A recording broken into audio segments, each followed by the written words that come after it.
Hi friends, எல்லாருக்கும் good morning. Nisha வந்து இன்றைக்கி கிட்டத்தட்ட இட்லி சுட்டுக்கிட்டே இருக்கா. பாவம் நிஷா.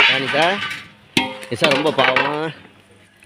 என்ன இங்கே பாருங்கள், இட்லியை சுட்டு இங்கேயும் ஒரு இட்லி அடுப்பில் வேவுது, அங்கே வீட்டுக்குள்ளேயும் கேஸ்லேயும் ஒரு இட்லி அடுப்பில் வேவுது. 2 இட்லிலையும் ஒரு 200 இட்லி நிஷா சொன்னோம். 200 சுட முள்ளாட்டியும் ஒரு 100-150 சுட்டுருவா. சுட்டுருவில்ல நிஷா? எல்லாத்தையும் தாத்தா பாட்டிங்களுக்கு கொண்டு போய் அன்னதானம் கொடுக்கணும். இப்போ சாம்பார் வச்சிட்டியா? சாம்பார் வச்சாச்சு. சட்னி அரைச்சாச்சா?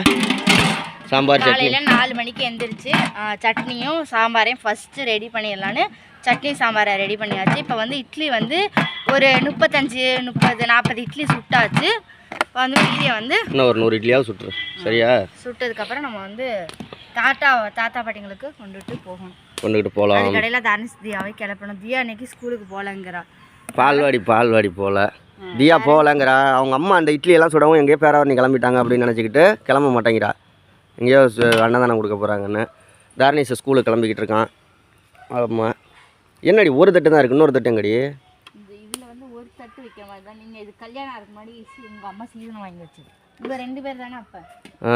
நீங்களும் உங்கள் அம்மா மட்டும் தானே. அதனால் ஒரு தட்டு வைக்கிற மாதிரி வாங்கினாங்க. இப்போ 2 தட்டு வைக்கிறது உள்ளே இருக்குது. ஓகே ஃப்ரெண்ட்ஸ், பாய். அடுத்த வீடியோவில் பார்க்கலாம். வந்து சாப்பாடு கட்டுறது, தாத்தா பாட்டிங்களுக்கு கொடுக்குறது எல்லாத்தையும் ஃபுல்லாக பார்க்கலாம்.